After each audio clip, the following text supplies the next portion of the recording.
뉴욕 증시가 또다시 급락을 했습니다. 2020년 이후에 최악의 상황이다. 뭐 이런 얘기도 나오고 있는 상태입니다. 자, 지금 지수의 상황을 보게 되시면 시작부터 하락 출발해서 그냥 그대로 내리꽂는 모습이 좀 나타났고요. 자, 전날 발표됐었던 소매 판매 뭐 이런 것들이 좋게 나왔음에도 불구하고 관련 기업들의 실적이 아주 나빴다라고 되어 있습니다. 그러니까 지표와 현실상의 어떤 문제들이 좀 발생한 부분이 아닌가 생각되는 모습인데요. 자, 지금 해외 시장이 이렇게 많이 급락한 것에 대한 이유들 조금 더 자세하게 좀 알아보고요. 상황이 어떻게 돌아갔는지 살펴보도록 하겠습니다. LNF가 파죽지세로 상승세를 보이고 있습니다. 코스닥의 2위까지 안착을 하게 되면서 더 이상 얼마만큼 올라갈 것인가, 더 많은 상승을 하게 될 것인가, 여기에 대한 관심이 모이고 있습니다. 증권사에서는 LNF의 추가 상승이 더 일어나게 될 것이다, 그러면서 목표 주가를 올려잡고 있는데, 자, 주가가 많이 올라간 상태에서 그거보다 더 많은 목표 주가를 제시하는 증권사 리포트 과연 믿을 수 있는 것인지 알아보도록 합니다. 자사주를 소각함에도 불구하고 주가가 하락하는 종목들이 늘어나고 있습니다. 보통 자사주를 소각하게 되면 대단한 호재로 작용되기 때문에 주가가 크게 상승하는 경우들이 있는데, 최근에 주가 흐름을 타고 상승은커녕 하락세로 전환이 되고 있습니다. 오히려 더 많이 빠져내려가는 모습도 보여지고 있는데요. 자, 이제 뭐 자사주 소각, 자사주 매입 뭐 이런 것들도 시장에 도움이 안 되는 것인지 거기에 대해서 알아보도록 하겠습니다.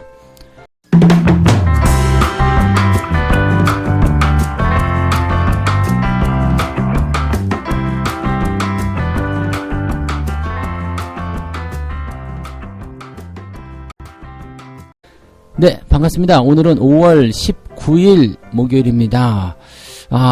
살짝 또 걱정이 되는 그런 날이 아닌가 생각됩니다. 어제 분위기가 조금 애매하긴 했었어요. 그죠? 외국인들이 매수를 좀 하긴 했지만 느낌적으로 이제 주가가 이 정도면은 좀 더 올라가 줘야 되는데 라는 생각을 좀 했었죠. 그런데 아니나 다를까 이제 미국장이 또 쿡 하고 떨어지게 되면서 국내 시장에 또 압박을 줄 것으로 생각되고 있습니다. 자, 어제 이제 뭐 매수를 좀 참았다거나 아니면 뭐 매도를 좀 하셨다거나 이런 분들은 약간 안도의 한숨을 좀 내실 것 같긴 한데, 어제 매수를 좀 했다거나 또 막 공격적으로 진입을 하신 분들은 오늘 또 걱정이 많으실 것 같아요. 주식을 항상 보면은 좀 편안하다고 느끼는 시점, 좀 괜찮다고 생각됐었던 시점, 또는 기대감이 많이 생기는 시점에서 바로 뒤통수를 치는 자리들이 꼭 나타나는데, 자, 미국 증시 상황 보시면은 그런 것들이 이제 조금 더 현실로 다가오는 것 같습니다. 다우지수가 무려 1000포인트가 넘게 빠졌어요. 마이너스 3.57%요. 다우지수가 3%나 넘게 하락한 경우가 있었나 싶을 정도로 굉장히 많은 하락을 좀 보여줬고요. 나스닥 역시도 마찬가지입니다. 거의 5% 빠졌어요. 마이너스 4.73포인트입니다. 그래서 다우지수고 나스닥이고 지금 보면은 뭐 내용도 그렇고 종료 시점, 이제 뭐 결과물도 그렇고 다 좋지 않습니다. 다 뭐 시작점이 전부 다 마이너스로 시작을 했고요. 그리고 그것조차도 이제 무색할 만큼 장중에 계속해서 내리기만 했죠. 그러니까 장 시작부터 끝에까지 그냥 계속 내리기만 했습니다. 그래서 쭉 내려가면서 반등 한 번 없이 밑에까지 처박히는 모습이어서 지금 이것은 이제 2020년 코로나 사태 이후로 가장 큰 변화가 일어난 그런 상황이 아닌가, 최악이다 이런 얘기가 나오고 있습니다. 2년 만에 최악이다 이런 얘기까지 나올 상황인데, 도대체 그 이유가 뭔지 한번 알아보도록 하죠. 일단 주가가 많이 내려간 이유는 기업들의 실적이 안 좋았기 때문이다라고 이제 분석이 되고 있습니다. 근데 뭐 어제 발표된 기업들 보시면은 대체적으로 이제 그 소비 관련주들, 소매 유통 업체들이거든요. 이 소매 유통 업체들의 실적이 별로 안 좋았다라는 얘기가 나왔습니다.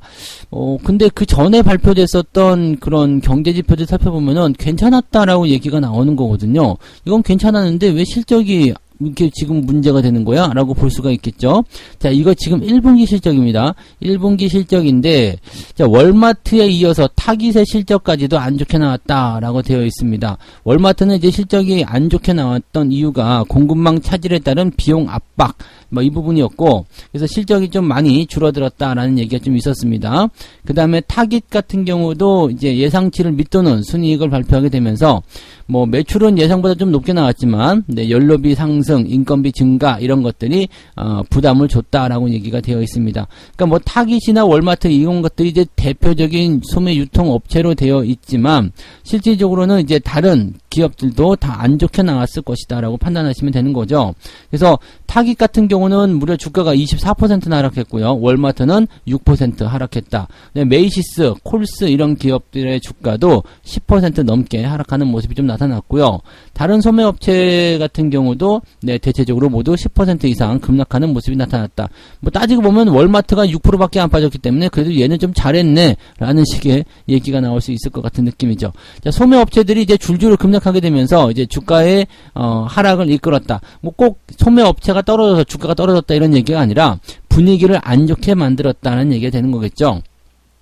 자, 근데 이 시기를 좀 따져볼 필요가 있습니다. 얘네들은 지금 1분기 실적이죠. 1월부터 3월까지예요. 그 다음에 어제 발표된 경제지표는 4월 거란 말이에요. 자, 4월은 2분기잖아요. 자, 1분기 실적은 안 좋았고 2분기에는 이런 그 소비가 다시 조금씩 늘어나기 시작했다라는 얘기가 되는 그런 부분으로 보시면 되겠습니다.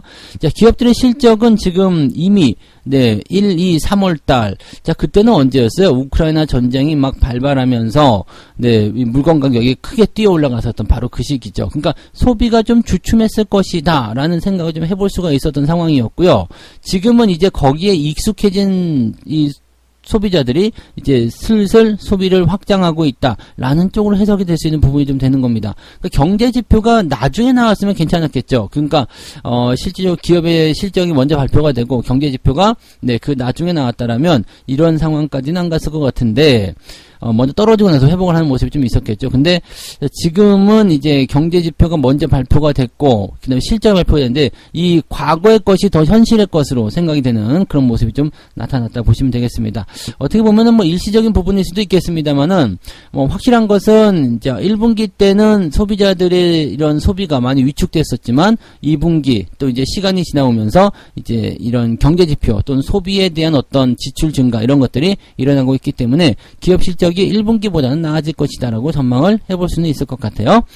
자, 뉴욕 증시 전문가들도 인플레이션 압력이 소비에 타격을 주고 있다라고 되어 있고요. 이것이 실적 보고서에 영향을 줬다. 이런 식으로 분석을 하고 있는 상황인데 소비자들이 도전을 받고 있다라는 얘기도 나옵니다. 연말에 소비자들이 식품과 에너지 가격 상승으로 신용카드로 눈을 돌리는 것을 목격하기 시작했다. 이렇게 되어 있고요. 이런 것이 이제 소매 지점에 타격을 주게 될 것이고 월마트가 그중 하나의 경향을 보이고 있다라는 얘기가 있습니다. 뭐 운송 측면이든 공급망 차질 쪽이든 뭐 실적 보고서의 모든 부분을 강타시키고 있다. 누가요? 인플레이션이 그렇다라고 되어 있고 통상적으로 구매해 왔었던 더 비싼 제품을 사지 않는다라고 되어 있습니다. 즉, 내가 뭐 평소에 늘 사던 그런 제품인데 가격이 올라갔어? 못 사겠어. 이런 식으로 얘기가 나오고 있다는 얘기죠.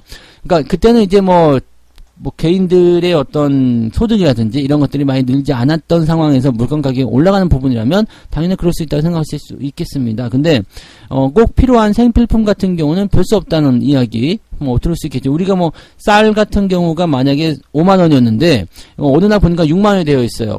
비싸서 쌀 안 먹을래, 밥 안 먹을래. 이렇게 하기는 좀 애매하죠. 여러분들이 뭐 밥상 앞에서 에이 쌀값 올라서 밥 안 먹어 그러면은 얼씨구나 하고 나가 이 새끼 이렇게 나오겠죠. 자, 아무튼 꼭 필요한 그런 생필품 같은 경우는 바로 뭐 가격이 비싸더라도 살 수밖에 없는 내용이라고 생각하시면 되는 거죠. 그러니까 비싼 제품을 사지 않았던 것은 일시적인 부분들. 자, 1분기 막 그때 시작했었는 부분. 자, 잠깐 참으면 되겠지라는 생각을 좀 했을 수도 있겠는데 결과적으로는 지금 계속 이어지고 있잖아요. 그렇기 때문에 뭐 별 수 없다. 비싸더라도 사 먹어야지라는 이야기가 될 수 있을 겁니다. 그래서 1분기 실적은 그다지 좋지 않았을 것이다. 야, 그거를 지금 5월 중후반이 돼가지고 이제 이야기하고 있다. 이것도 사실 어떻게 보면은 좀 너무 도리에 안 맞는 이야기 같기도 하겠습니다만 뭐 별 수 없긴 하죠. 1, 2, 3분기 실적을 종합해가지고 이제 뚝딱뚝딱 해서 이제 얼마큼 나왔어요라고 실적 발표를 하는 거기 때문에 이거는 뭐 2분기에 발표되는 것은 어쩔 수 없겠습니다만 그거를 가지고서 이제 뭐 큰일 났다느니 이렇게 생각하시기는 조금 애매하겠죠. 자, 2분기부터는 그래도 조금씩 소비가 살아나고 있기 때문에 확실한 것은 1분기보다는 나아졌을 것이다 라고 볼 수가 있겠습니다. 근데 그 나아졌다라는 부분들이 언제 알 수 있어요? 4월, 5월, 6월 지나야 되죠. 아직 2분기 지나지도 않았잖아요. 그러면 이제 7월 8월 달 중반쯤 돼야지만이 2분기 실적이 좋네 나쁘네가 나올 거 아닙니까? 그러면은 1분기보다는 실적이 좋아졌어요라는 그 소식을 우리는 8월 중반에서나 들을 수 있다는 얘기죠. 그러니까 지금 상황에서는 어떻게 보면은 과거의 상황들을 먼저 주가에 반영시키고 있다. 그러니까 실질적으로는 뭐 나쁘다라는 어떤 부분들은 경제 지표의 어떤 상황들을 가지고서 같이 가늠해 볼 수 있는 상황이긴 한데 조금 과하다라는 생각 좀 할 수가 있겠죠. 아무래도 이제 나스닥에 대한 부분들이 계속 조정에 대한 포인트가 만들어지고 있고 바닥에 대한 관점이 확실하게 만들어지지 않으니까 여기에 대해서 계속적으로 이런 작은 어떤 불씨라고 볼 수 있는 것들이 더 크게 확대가 되는 것이 아닌가라고 생각이 되는 부분입니다. 자, 그에 따라서 우리나라 증시도 약간의 변수가 좀 있을 것 같기는 한데, 자, 그래도 미국처럼 그게 큰 변수는 아닐 거라고 생각해 봅니다. 왜냐면 미국의 경제 대부분은 소비잖아요. 이 소비가 이제 줄어들었다는 부분들을 기업 실적으로 확인한 부분이라서 미국 경제에 휘청거릴 수 있는 부분인데, 우리나라 같은 경우는 뭐 그렇게까지는 아니라고 생각하시면 되겠죠. 그래서 미국이 뭐 많이 빠졌다고 해서 우리도 걱정스럽게 생각하겠지만 그것보다는 조금 낫진 않겠나. 우리는 그냥 저점권에서 계속 유지되는 그냥 일반적인 상황들 이런 거 아니겠는가. 오히려 주가가 많이 빠지면 반등해서 올려주는 상황 아니겠는가. 이렇게 생각을 해보시는 것도 좋을 것 같습니다. 하지만 마음 놓을 수는 없겠죠. 걱정이 되는 것은 당연한 얘기고 미국 증시가 저렇게 많이 하락했기 때문에 당연히 하락에 대한 포지션들이 나타날 수밖에 없을 것이다 라고 보시면 되겠습니다. 자, 일단은 어제 잘 참으신 분들은 오늘 새로운 매수 기회가 올 수도 있지 않을까 라는 생각을 해볼 수도 있을 것 같기는 하죠. 자, 두 번째 이야기로 넘어가 보도록 하겠습니다. 자, LNF가 코스닥 시총 2위까지 올라갔다. 파죽지세가 언제까지 갈 것인가? 곧 끝날 것 같은 느낌이, 좀 불안하게 드는데, 자, 한번 들어보죠.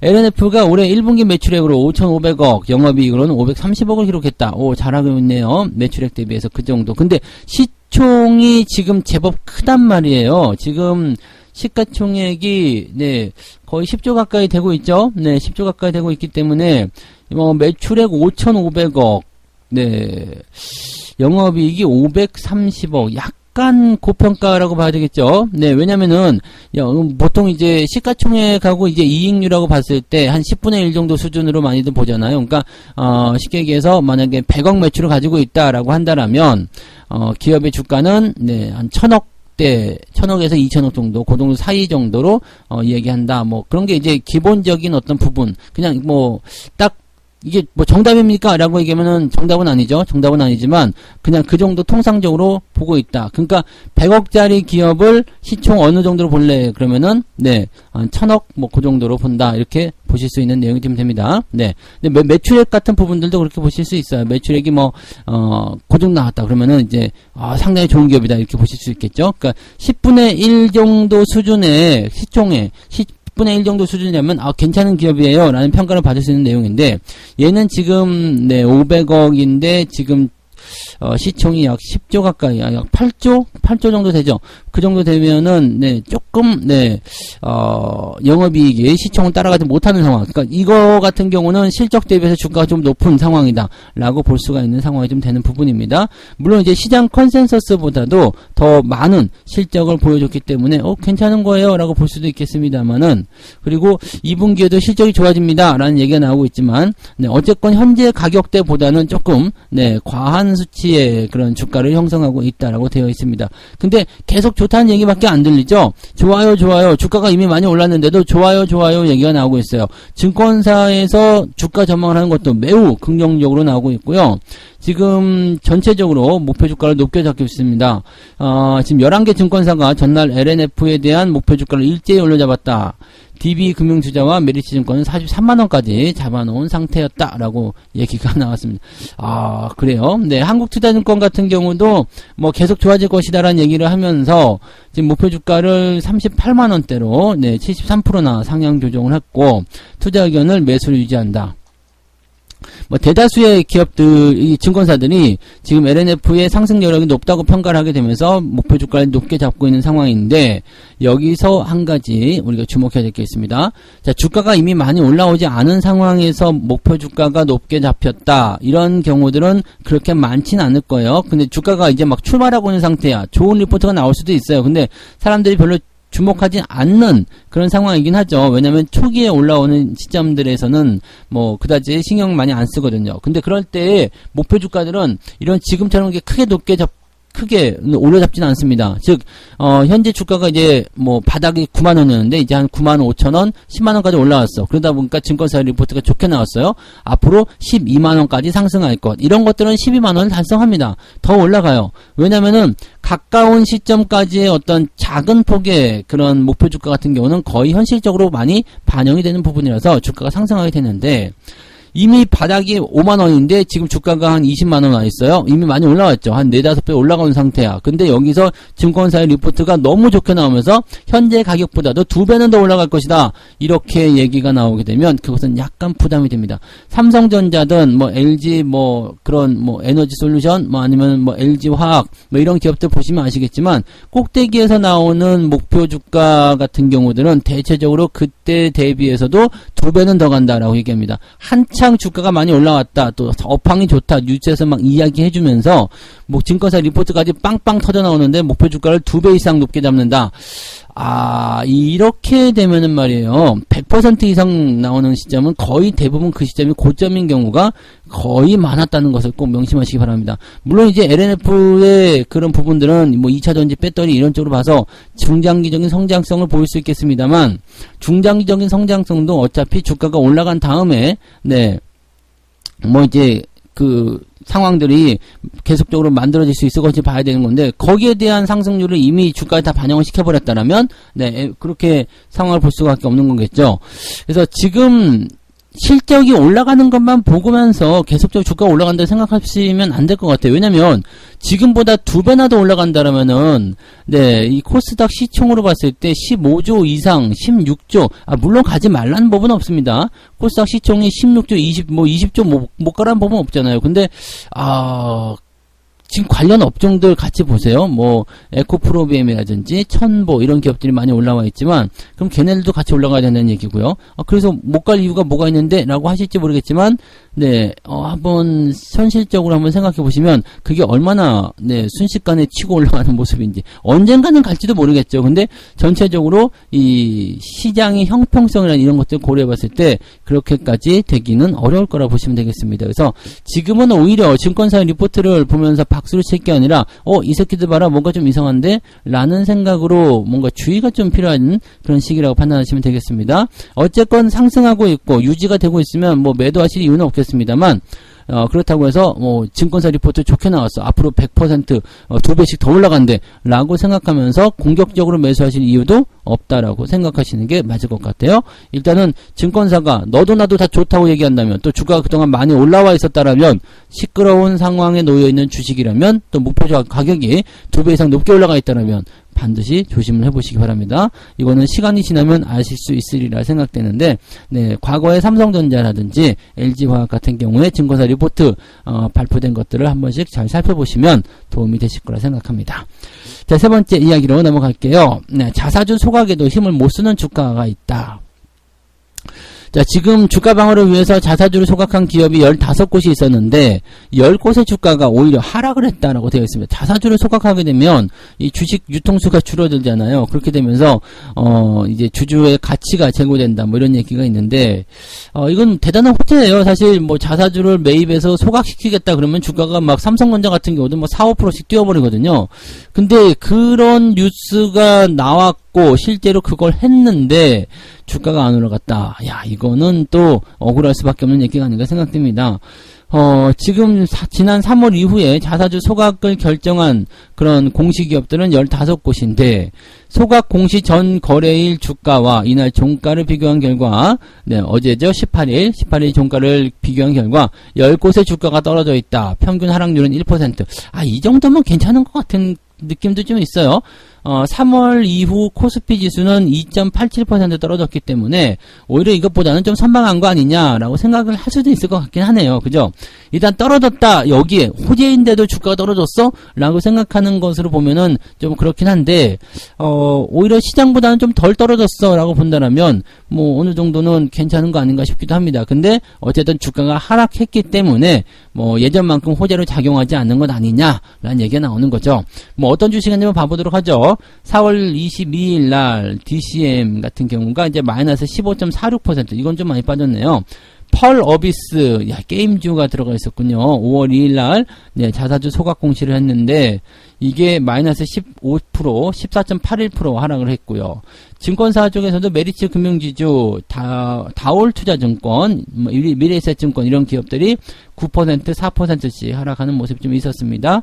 뭐 그런 정도네요. 그래서 일단은 5%도 밀리지 않은 그런 기업들이 큰 문제는 없을 것 같긴 하고요. 시장 평균 정도 움직이는 건 큰 문제는 없을 것 같습니다만, 아무래도 이제 전체적으로 좀 약세를 보였다라는 것이 좀 부담스럽다는 얘기가 되겠죠. 근데 제가 봐서는 그렇게까지 큰 악재나 문제는 아닌 것 같아요. 이 정도 그럴 수 있다 볼 수 있잖아요. 근데 자사주 소각이라는 것은 보통 호재가 발생을 했는데, 호재가 터졌어 라고 얘기하면서 주가가 쭉 내려가는 것과 같은 내용이라서 이것 좀 애매하지 않나. 그런데 시장의 이 환경이 그렇게 만들었다라고 생각해 보시는 부분이 좀 되겠죠. 네.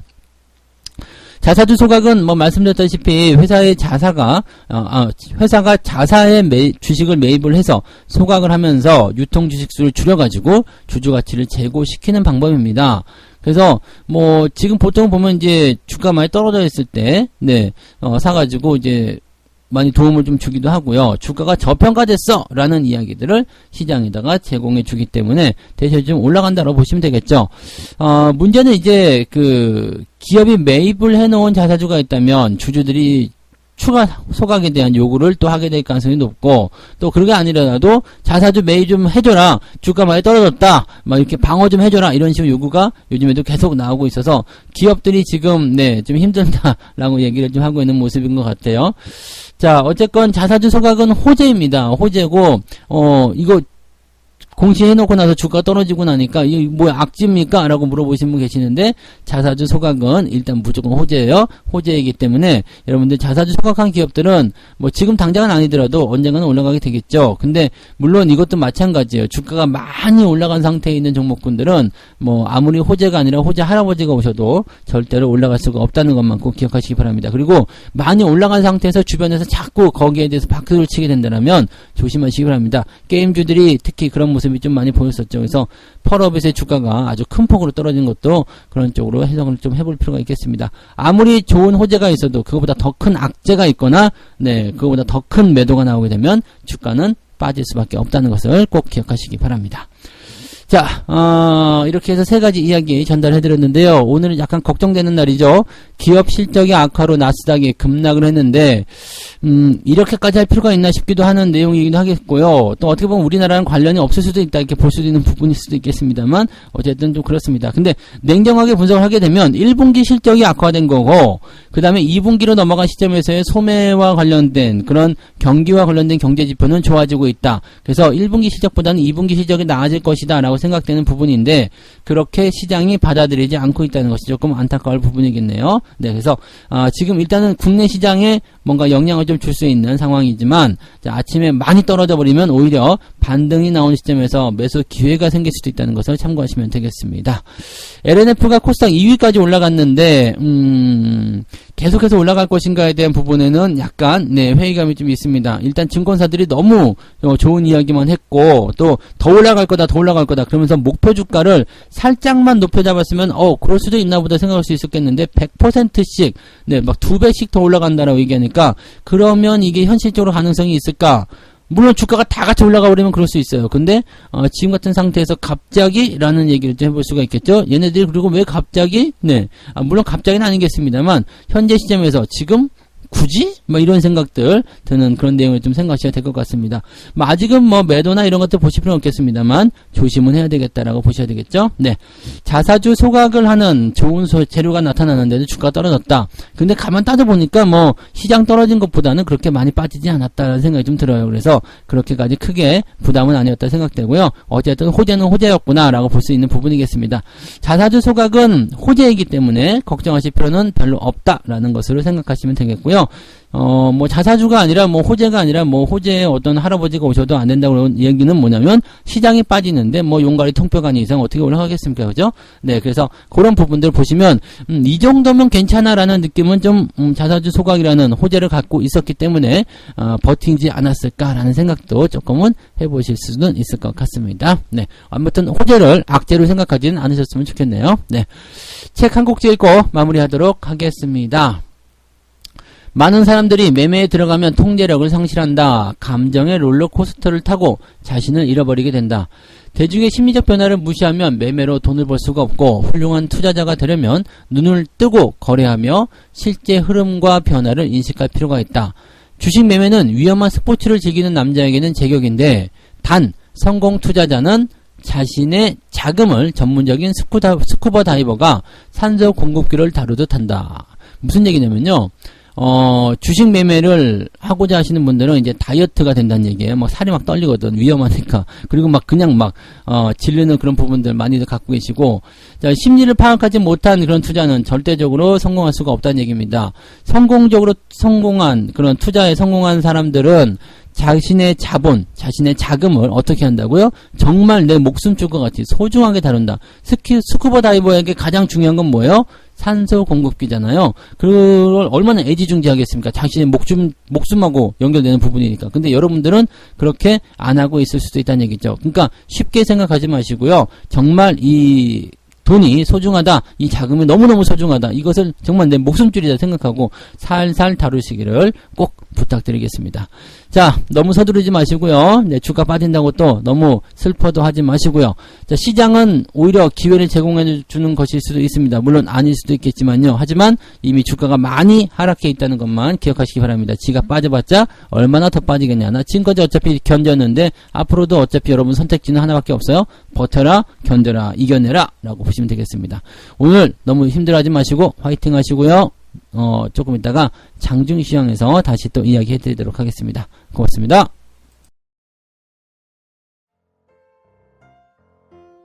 본 방송에서 제공되는 모든 정보는 투자 판단의 참고 자료이며 투자의 최종 책임은 본 방송을 이용하는 본인에게 있습니다.